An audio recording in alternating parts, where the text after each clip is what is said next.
Salut les anacalypsiens, bienvenue dans cette nouvelle vidéo d'Anacalypsie. Donc là actuellement je viens tout juste de tourner la vidéo Dance Practice de Swipe. Et du coup on va maintenant se retrouver, comme je vous l'avais dit, pour la Dance Practice de Loco, parce que je préfère la musique Loco. Du coup je lance la musique tout de suite. Enfin la musique et la danse bien sûr.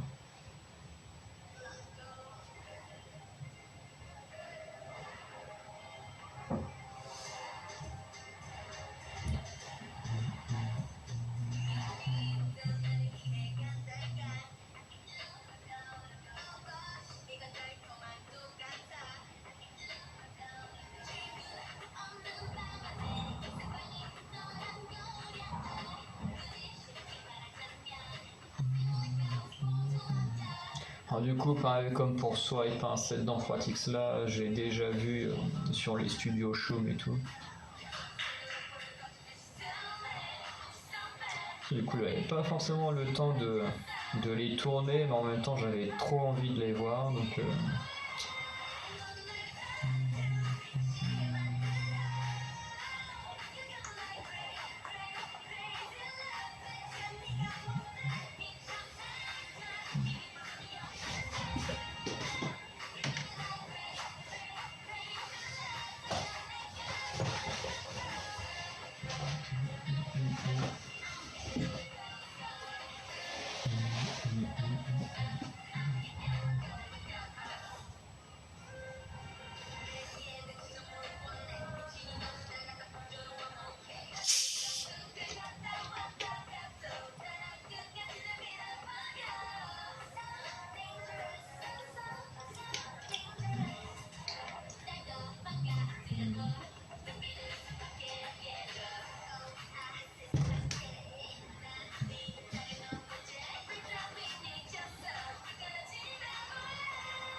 Bon, ce mouvement de bras, il est incroyable.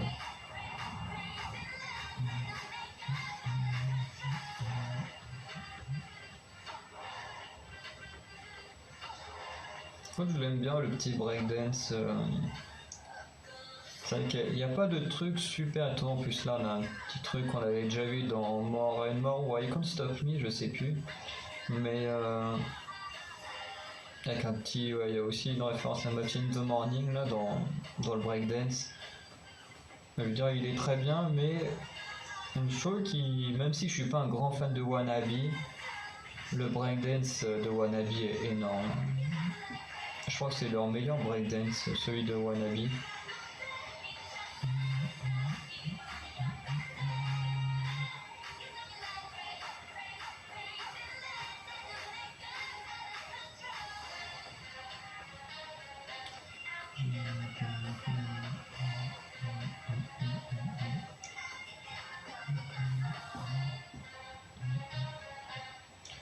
Quoique la fin, là, comme ça, avec les petites couronnes, j'aime bien. Hop, donc on va s'arrêter là. Ouais, on va se mettre là. Alors la chorégraphie, vraiment, je la trouve vraiment très très bonne. Au complet, je la trouve vraiment super. Après, j'ai encore du mal à l'assimiler entièrement, mais j'arrive plus ou moins à assimiler le refrain. C'est vrai que Swipe est quand même plus facile en termes de chorégraphie à rentrer dans la tête que celle de Loco, mais celle de Loco est quand même plus impressionnante. C'est-à-dire le breakdance, il est super. Le refrain, le travail sur le refrain entre à la fois les mouvements de jambes et en même temps les mouvements de la tête qui tourne, les mains qui suivent la tête et tout. Enfin, ça doit être une horreur à apprendre. Après, une fois que tu connais, bon, ça doit aller, mais à mon avis, ça a dû être super dur à apprendre. Et vraiment, la danse practice c'est pas mal. Et du coup, on va revenir un peu sur les styles vestimentaires. C'est bon, déjà, on voit que tout le monde porte du Adidas. Hein, du coup, on voit qui a sponsorisé le, la vidéo. Hein. Mais il y a vraiment des. Bon, Yuna, je trouve que sur ce coup-là, ça va. Sa tenue est pas trop dérangeante. En plus, je crois qu'elle porte un bonnet. Ou... ou un truc comme ça, donc ouais, c'est vraiment un bonnet, c'est pas dérangeant les bonnets. Par contre, bon, Ryujin, ça va.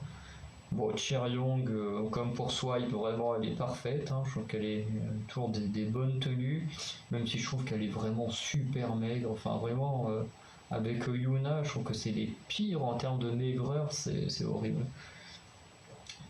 Et bon, il y a enfin, vraiment les couettes, bon, j'en ai déjà parlé quand on avait fait la vidéo sur Like Oa sur la chaîne de la Calypsy. Bah, alors les couettes, non, les couettes, on en a parlé avec Momo sur l'ouverture d'album de Taste of Love, où il disait que j'aimais pas du tout les couettes, mais c'est ça, son haut, par contre, dont on a déjà parlé dans Like Oa, toujours autour de Momo, où voilà, je suis pas du tout fan de ce genre de tenue, enfin de haut. Ça a l'air d'être une sorte de body là, comme on peut porter à la piscine entre guillemets hein, pour bien imager le truc. Enfin, je trouve ça bizarre pareil dans la mode. Et puis bon, Yeji malheureusement, mais c'est ma préférée. Je trouve qu'elle a la pire tenue. Vraiment, je pense que déjà le bob, je trouve ça, j'ai toujours trouvé ça moche les bobs. Parce que voilà, hein, bien sûr, je parle que en fonction de mes goûts, hein, mais son bob, je trouve ça tellement horrible les bobs.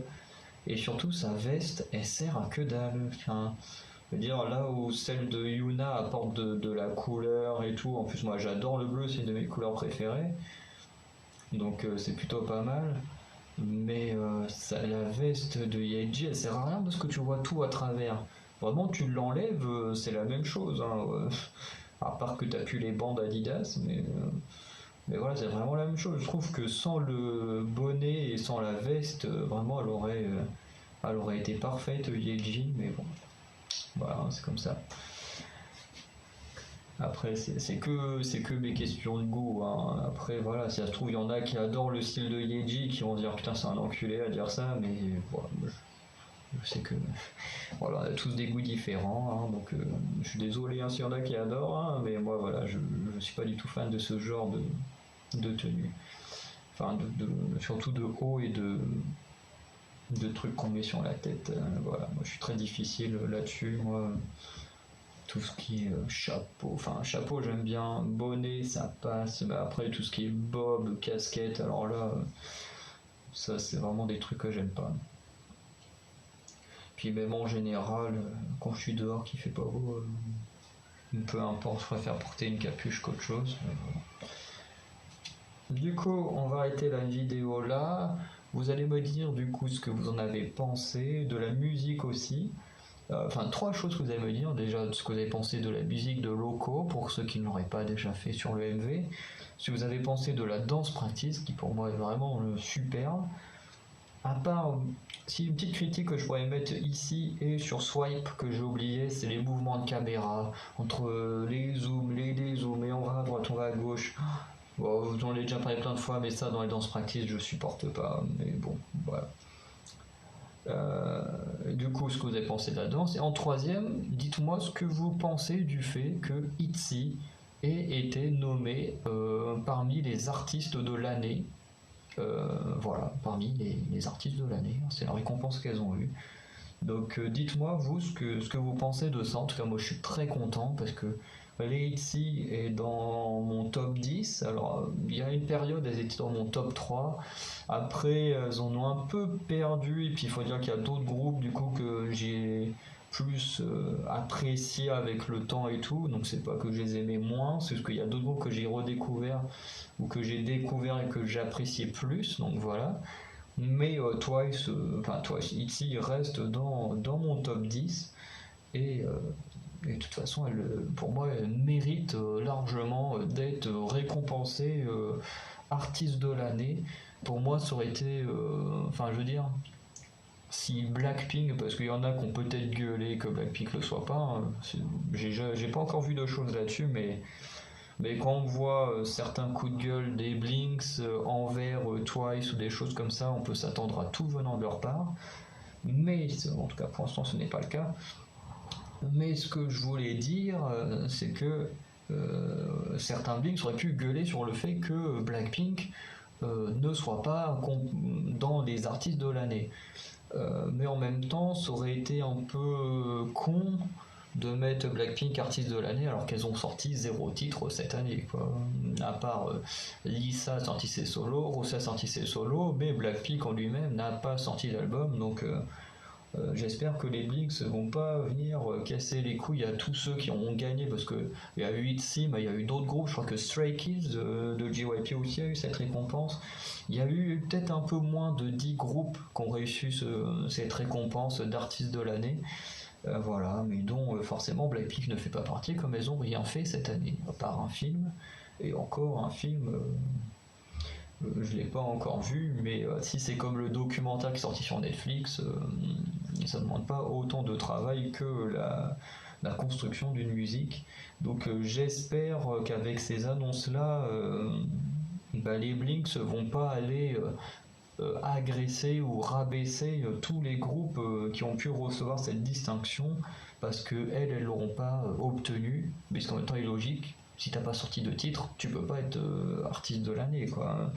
Quand même, ITZY sont nommés artistes de l'année après avoir sorti 2 albums. Stray Kids a sorti un album il y a un mois, et ils ont peut-être sûrement sorti d'autres trucs avant dans l'année, donc voilà, je veux dire, les groupes qui l'ont eu le méritent, même si pour moi Twice le méritait aussi, mais en soi ça me dérange pas plus que ça qu'elle l'ait pas. Je veux dire, elles ont déjà suffisamment de distinctions à leur actif que voilà, elles n'ont pas forcément besoin d'une supplémentaire, quoi. Donc voilà. Du coup, on va arrêter la vidéo là, donc dites-moi tout ça dans les commentaires, et je vais aller tourner une dernière petite vidéo pour aujourd'hui, et en plus qui concerne les Twice, parce que depuis tout à l'heure j'arrête pas de dire le mot Twice au lieu d'ITZY, parce que j'arrête pas de penser qu'il faut pas que j'oublie de faire cette vidéo là, et du coup là je vais enfin la faire, comme ça il y aura plus de problème de prononciation. Allez, ciao.